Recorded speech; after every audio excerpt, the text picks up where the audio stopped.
नमस्कार, स्वागत है आप सभी का डीडी न्यूज के इस खास बुलेटिन एक्सप्रेस न्यूज में, जहां हम आपके लिए लेकर आते हैं राजनीति, मनोरंजन, देश, दुनिया, खेल और व्यापार जगत की सभी बड़ी खबरों को एक्सप्रेस यानी फटाफट अंदाज में। मैं हूं आंचल गुलाटी गुंबर। तो आइए देखते हैं खबरों को तेज रफ्तार के साथ।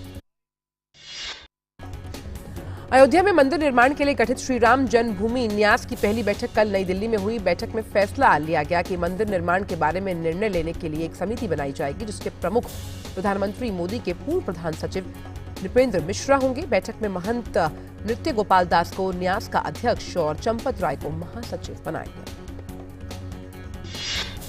कैबिनेट ने कल कई अहम महत्वपूर्ण फैसले लिए। एक बड़े फैसले के तहत अब प्रधानमंत्री फसल बीमा योजना को स्वैच्छिक बना दिया गया। पूर्वोत्तर राज्यों को विशेष सहायता के लिए वहां के किसानों की बीमा किस्त का 90% हिस्सा केंद्र सरकार अब वहन करेगी। प्रधानमंत्री की अध्यक्षता में हुई आर्थिक मामलों की मंत्रिमंडल समिति की बैठक में 10,000 नए कृषि उत्पादक संगठनों की स्थापना का फैसला किया गया, जिससे ग्रामीण क्षेत्रों में रोजगार के 1.5 लाख अवसर उपलब्ध होंगे। सरकार महिलाओं के कल्याण के लिए प्रजनन प्रौद्योगिकी नियमन से संबंधित एक विधेयक लाएगी। केंद्रीय मंत्रिमंडल ने बैठक के लिए जो फैसले लिए हैं उसमें जानकारी देते हुए केंद्रीय मंत्री स्मृति ईरानी ने बताया कि इस विधेयक का उद्देश्य देश की प्रत्येक महिला के प्रजनन संबंधी अधिकार को सुनिश्चित करना है। आर्थिक मामलों की मंत्रिमंडल समिति ने डेयरी क्षेत्र से जुड़े 95 लाख किसानों का जो कर्ज है उसकी दर में 2.5% की छूट देने का फैसला किया। प्रकाश जावड़ेकर ने बताया कि श्वेत क्रांति को प्रोत्साहन देने के लिए विभिन्न सरकारी परियोजनाओं के जरिए इस क्षेत्र में 40 अरब रुपए से अधिक की धनराशि खर्च की जाएगी। केंद्रीय मंत्रिमंडल ने स्वच्छ भारत मिशन ग्रामीण के दूसरे चरण को मंजूरी दे दी। इसमें खुले में शौच से मुक्ति पर ध्यान केंद्रित किया गया है।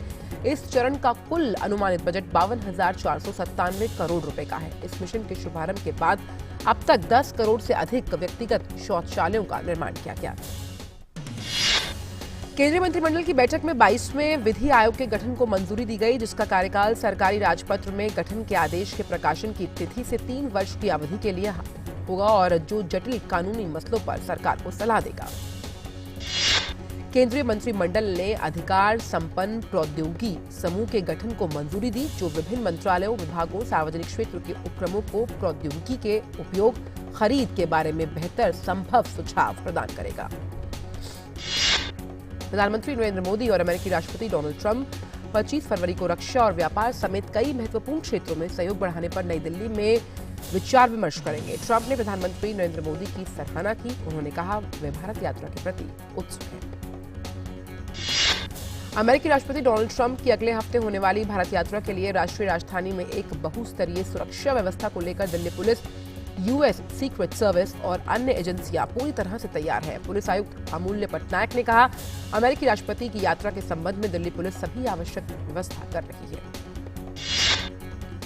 प्रधानमंत्री नरेंद्र मोदी ने अल्पसंख्यक कार्य मंत्रालय की ओर से आयोजित हुनर हाट का बुधवार को दौरा किया। प्रधानमंत्री ने वहां लिट्टी चोखा खाया एवं कुल्हड़ की चाय की चुस्की ली। प्रधानमंत्री नरेंद्र मोदी ने विभिन्न स्टॉल्स पर जाकर उत्पादों को देखा और उनके बारे में भी जानकारी हासिल की। प्रधानमंत्री ने शिल्पकारों, कारीगरों के बीच 50 मिनट का समय बिताया। उन्होंने कई शिल्पियों की कला को परखा।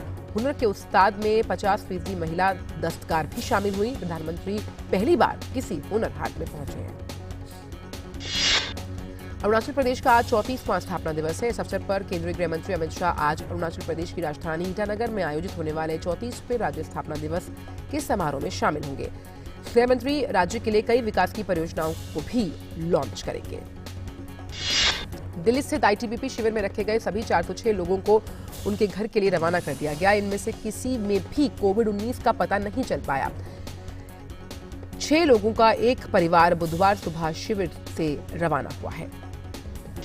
भारत कोविड-19 वायरस से ग्रस्त वुहान से अपने बाकी नागरिकों को निकालने के लिए सैन्य विमान आज चीन भेजेगा। भारतीय वायुसेना का C-17 विमान चीन के लिए चिकित्सा उपकरणों की बड़ी खेप लेकर जाएगा।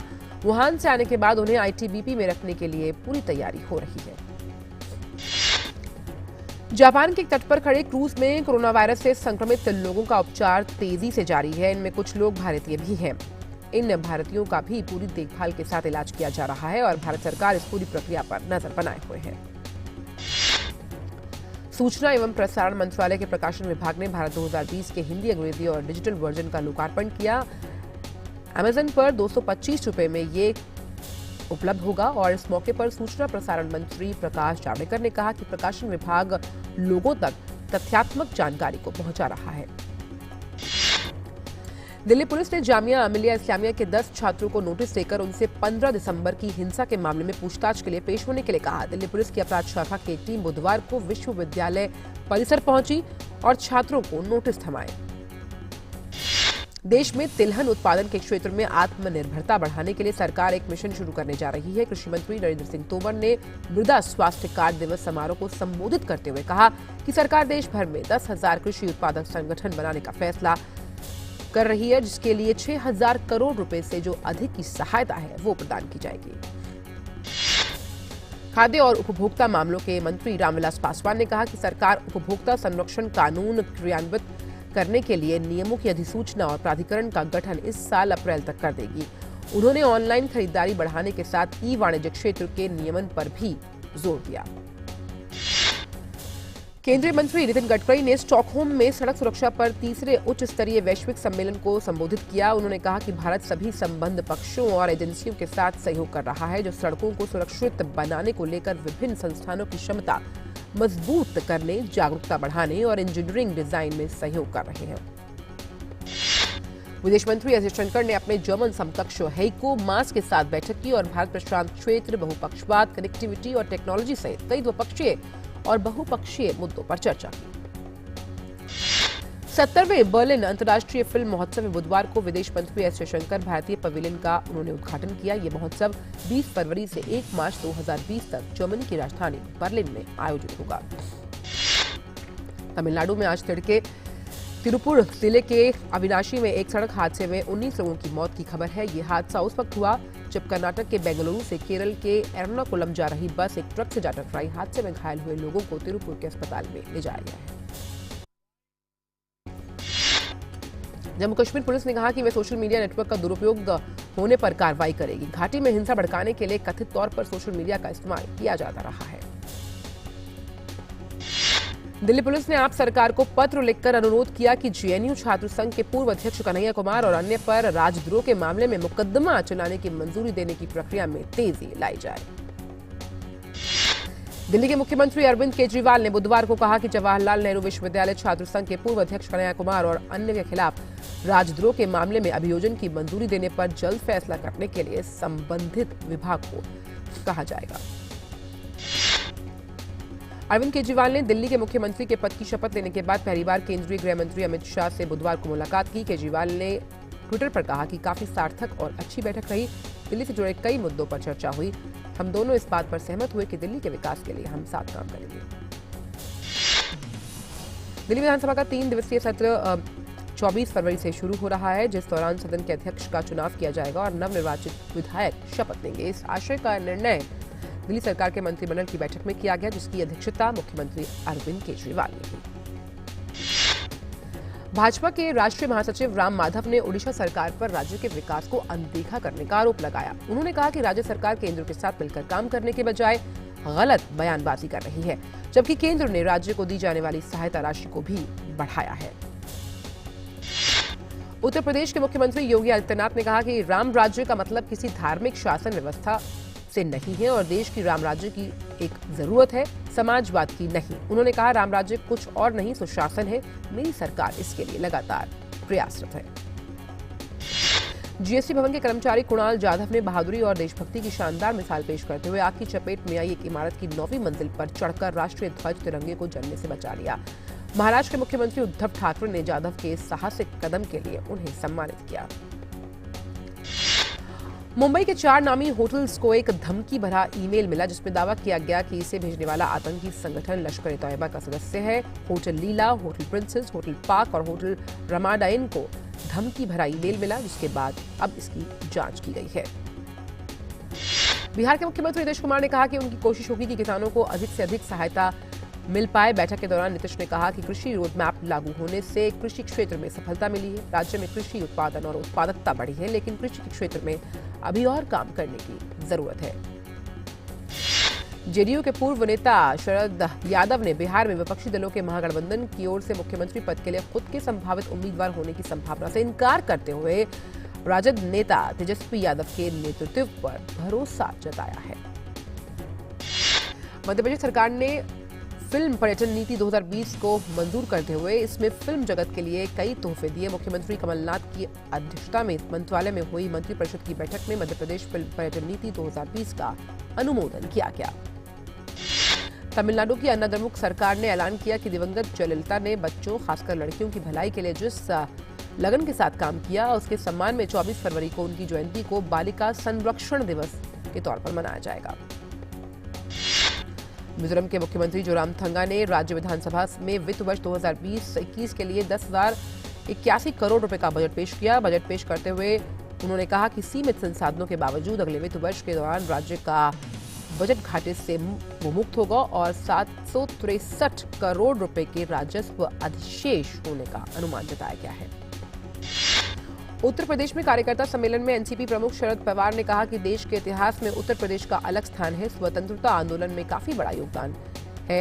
सबसे ज्यादा नेता उत्तर प्रदेश से पैदा हुए। उत्तर प्रदेश में देश को सही रास्ते पर लाने की क्षमता है।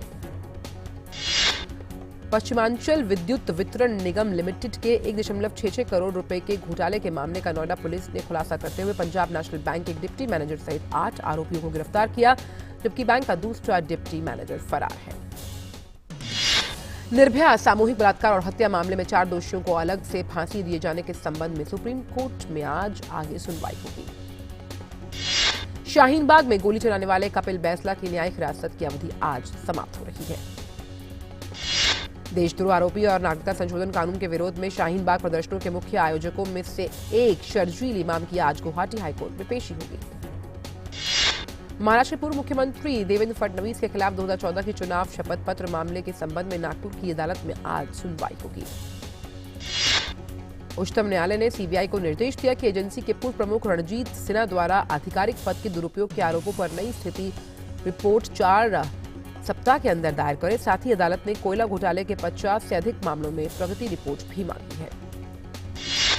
दिल्ली हाईकोर्ट ने कहा है कि लापता बच्चों की तलाश करने के लिए दिल्ली पुलिस को और सक्रियता से कदम उठाने चाहिए। अदालत ने निर्देश दिया कि एचटीयू संबंधित जिला में सभी लापता बच्चों के मामलों के लिए नोडल एजेंसी के तौर पर काम करेगी।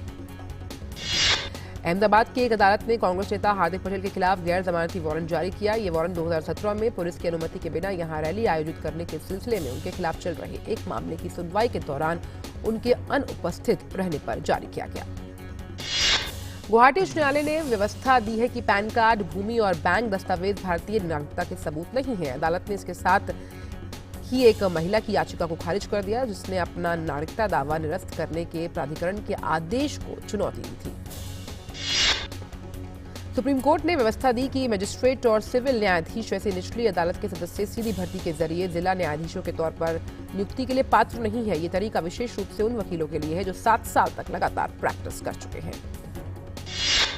केंद्र सरकार ने दिल्ली हाईकोर्ट को सूचित किया कि लड़कियों की मां बनने की न्यूनतम आयु के विषय का अध्ययन करने के लिए एक कार्यबल का गठन किया गया है। पुरुषों और महिलाओं की शादी की कानूनी उम्र में समानता की मांग करने वाली एक जनहित याचिका पर सुनवाई के दौरान केंद्र की ओर से ये जानकारी दी गई।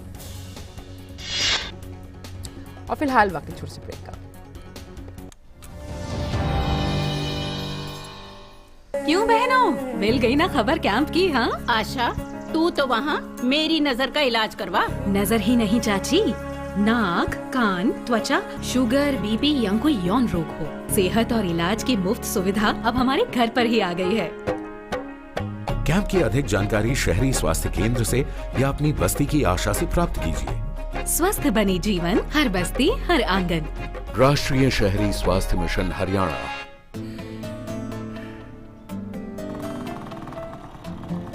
सर, मैं मदद करूं?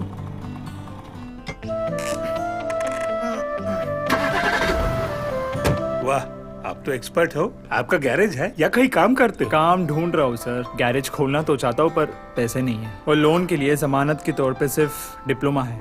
कौन देगा लोन? बैंक। आरबीआई ने बैंकों के लिए अनिवार्य कर दिया है कि अगर उनके पास कोई कारोबार का अच्छा प्रस्ताव ले आए तो उसे 10 लाख रुपए तक का लोन बिना जमानत के दें। सच? बिल्कुल। आप जैसे होनहार युवाओं को कारोबार स्थापित करने के लिए आर्थिक सहायता देने वाली कई योजनाएं हैं। बैंक से लोन भी मिलेगा और सरकार की क्रेडिट गारंटी स्कीम्स का फायदा भी। वाह, नए गैरेज की बहुत बहुत बधाई हो। Thank you sir. जब क्षमता हो तुम्हारी अमानत तो लोन पाओ बिना जमानत। आरबीआई कहता है बनो जानकार, बढ़ाओ व्यापार। अरे क्या हुआ मुन्ना, तुझे अदरक और चटवाता देखिए हूँ। इसकी सांसें तेज चल रही है, घरेलू इलाज नहीं, तुरंत डॉक्टर के पास ले जाना होगा। तुम तो यूं ही घबरा जाती हो।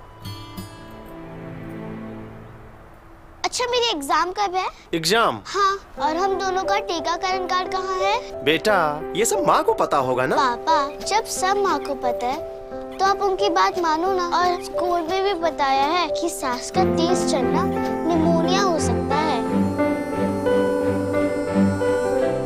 मान गए माँ की नजर को। चलो अस्पताल चलते हैं। इसे निमोनिया हुआ है। सही समय पर इसे यहाँ लाकर आपने बड़ी परेशानी होने से बचा लिया। अगर खांसी और जुकाम के साथ तेज सांस या पसली चलने लगे तो ये निमोनिया के लक्षण हैं। ऐसे में घरेलू इलाज नहीं, तुरंत अपने नजदीकी स्वास्थ्य केंद्र जाएं। सांस निमोनिया नहीं तो बचपन सही। ब्रेक के बाद आप सभी का स्वागत है और आइए अब खबरों के सफर को बढ़ाते हैं आगे। झारखंड उच्च न्यायालय ने झारखंड लोक सेवा की छठी परीक्षा के 24 फरवरी से प्रारंभ हो रहे साक्षात्कारों पर रोक लगाने से इनकार कर दिया। पीठ ने इस मामले में जेपीएससी को जवाब दाखिल करने का निर्देश दिया। मामले में अगली सुनवाई 4 सप्ताह बाद होगी।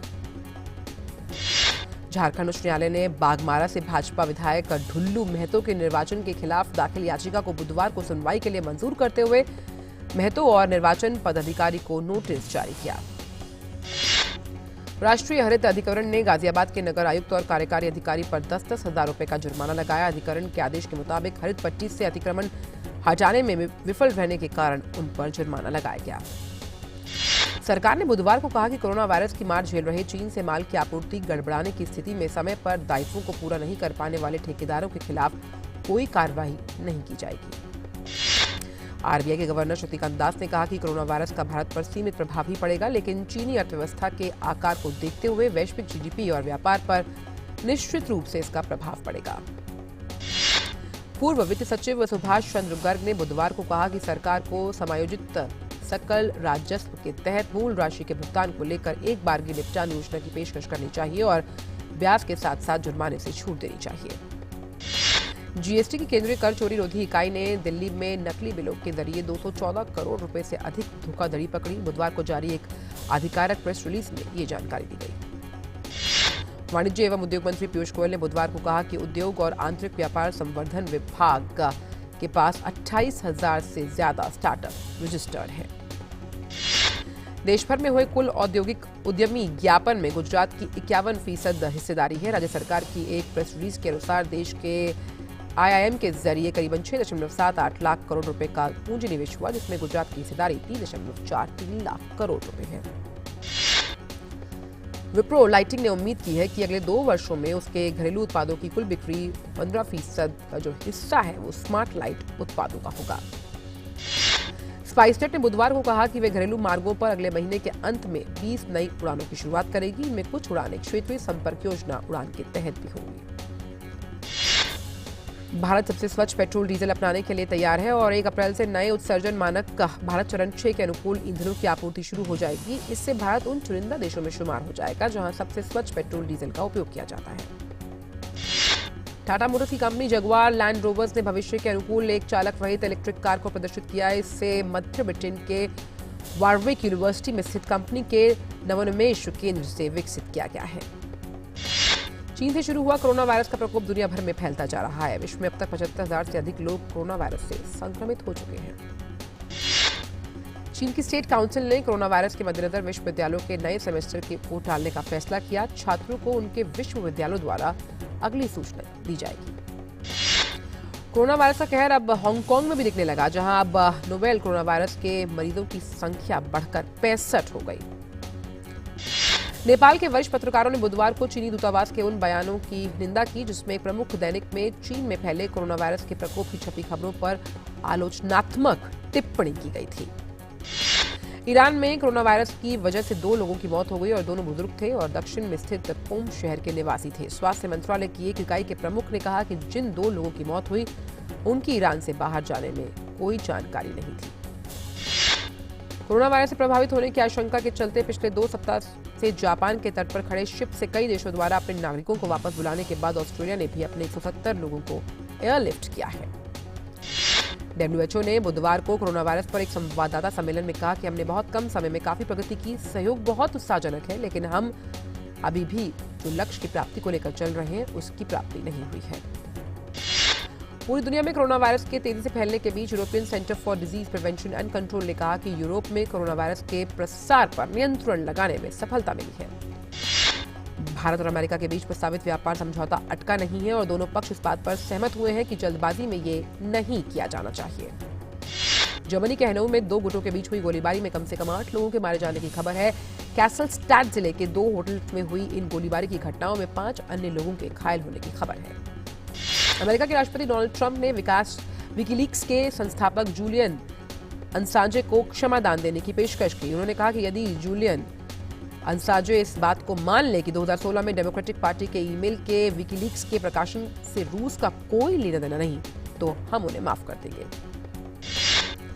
भारत और न्यूजीलैंड के बीच 2 टेस्ट मैच की सीरीज का पहला मुकाबला कल वेलिंगटन में खेला जाएगा। टीम इंडिया का इरादा इस मुकाबले को जीतकर आईसीसी टेस्ट चैंपियनशिप में अपने शीर्ष स्थान को और मजबूत करने का होगा।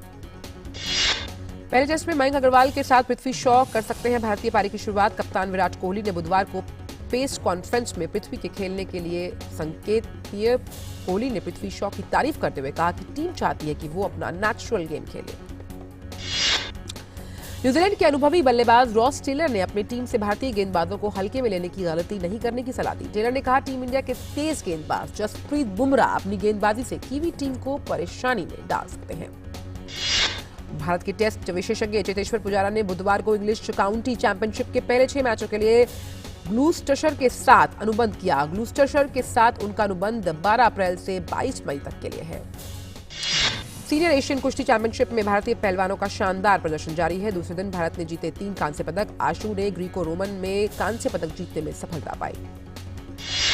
एशियन कुश्ती चैंपियनशिप में आदित्य कुंडू ने भी कांस्य पदक जीतकर इन खेलों में भारत के पदकों की जो संख्या है उसे 4 कर दिया। वहीं हरदीप ने किर्गिस्तान के पहलवानों को हराकर कांस्य पदक अपने नाम किया। भारतीय बैडमिंटन खिलाड़ी साइना नेहवाल ने Barcelona Spain masters badminton tournament के दूसरे दौर में जगह बना ली। साइना ने पहले दौर में जर्मनी की यवोनी ली को 21-16, 21-14 से हराया।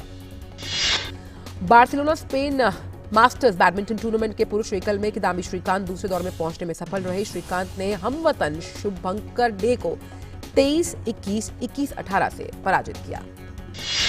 वहीं पुरुष एकल में भारत के एचएस प्रणॉय पहले दौर में हार की वजह से प्रतियोगिता से बाहर हो गए। प्रणॉय को मलेशिया के डेरेन लियू से 18-21, 15-21 से शिकस्त मिली। इंडियन सुपर लीग के क्लब एफसी गोवा ने रचा इतिहास। एफसी चैंपियंस लीग ग्रुप चरण में पहुंचने वाला पहला भारतीय क्लब बना। गोवा ने जमशेदपुर एफसी को 5-0 से हराकर किया क्वालिफाई। भारतीय अंडर 17 महिला फुटबॉल टीम ने तुर्की में बुधवार को खेले गए दूसरे दोस्ताना मैच में रोमानिया को 1-0 से हराया। मैच का एकमात्र गोल प्रियंका देवी ने 29वें मिनट में पेनल्टी पर किया। निशानेबाजी और तीरंदाजी की बर्मिंघम राष्ट्रमंडल खेलों में हो सकती है वापसी। शुक्रवार को राष्ट्रमंडल आयोजन समिति की बैठक में लिया जा सकता है फैसला। भारत दोनों खेलों की मेजबानी के लिए है तैयार। 2020 में पहले अंतर्राष्ट्रीय यूथ ग्रीन गेम्स की मेजबानी करने के लिए मंगोलिया पूरी तरह से तैयार है। 13 से 19 सितंबर के बीच मंगोलिया की राजधानी में होने वाले इन खेलों को किया जाएगा प्रदर्शित। चैंपियंस लीग के नॉकआउट दौर के पहले लेग में इंग्लिश क्लब टॉटनहैम हॉटस्पर्स को लगा झटका। दूसरे हाफ में टीमो वर्नर के पेनल्टी पर किए गए गोल की मदद से आरबी लिपजिग ने स्पर्स को 1-0 से दी मात। चैंपियंस लीग के एक अन्य नॉकआउट मुकाबले में इटालियन क्लब एटलांटा ने स्पेनिश क्लब वेलेंसिया को हराकर किया उलटफेर। एटलांटा ने मुकाबले को 4-0 से अपने नाम कर चैंपियंस लीग में किया शानदार पदार्पण। अभिनेता संजय मिश्रा ने अफवाहों को नकारते हुए स्पष्ट किया कि सुपरस्टार शाहरुख खान फिल्म कामयाब से जुड़े हुए जरूर हैं, मगर अभिनेता के तौर पर नहीं। अभिनेता शाहरुख खान ने स्वदेश फिल्म में जो काम कर चुकी हैं किशोरी बल्लाल, उनके निधन पर शोक जताते हुए बुधवार को कहा कि उनकी बहुत याद आएगी। बॉलीवुड एक्ट्रेस तापसी पन्नू इन दोनों आने वाली फिल्म थप्पड़ को लेकर चर्चा में है। अब तापसी एक जर्मन फिल्म में हिंदी रीमेक में लीड रोल प्ले करती हुई नजर आएंगी। फिल्म का टाइटल लूप लपेटा रखा गया है। तापसी के ऑपोजिट ताहिर राज नजर आएंगे। Hollywood actor Gerard Butler action thriller film remote control में दिखाई देंगे। मार्क बर्नल द्वारा लिखी गई इस फिल्म का निर्देशन जाने माने निर्देशक जॉन मॉरिसन करेंगे। सारा अली खान ने बताया कि एक बार वह एक कार्डियक अरेस्ट का बहाना बनाकर एक मीटिंग से बचना चाहती थी, लेकिन उनकी मां अमृता सिंह ने उन्हें ऐसा करने से मना कर दिया। अभिनेता कमल हासन की आगामी फिल्म इंडियन 2 के सेट पर एक ट्रेन दुर्घटना में 3 लोगों की मौत हो गई, जबकि 9 लोग घायल। कमल हासन को कोई चोट नहीं आई और घायलों का अस्पताल में इलाज चल रहा है। अभिनेता संजय गांधी ने टेलीविजन धारावाहिक हैवान के बाद अलौकिक शक्तियों पर आधारित एक और कार्यक्रम नागिन 4 से वो वापसी कर रहे हैं। बिग बॉस 13 के प्रतिभागी सिद्धार्थ शुक्ला न सिर्फ शो के सबसे चर्चित प्रतिभागी थे, बल्कि उन्हें लेकर सबसे ज्यादा ट्वीट भी किए गए। पॉप स्टार जस्टिन बीबर और उनकी मॉडल पत्नी हेली बाल्डविन को अपना परिवार शुरू करने की कोई जल्दी नहीं है। आर्थिक मंदी के बीच फिल्म के बॉक्स ऑफिस की कमाई में 27% की भारी वृद्धि हुई है। बाजार के विश्लेषक इसे आर्थिक घटना के रूप में तब देख रहे हैं जब आर्थिक कठिनाइयों के दौर से जो महंगे शौक हैं, लोग उसमें सस्ते विकल्पों में सुख ढूंढते हुए नजर आते हैं।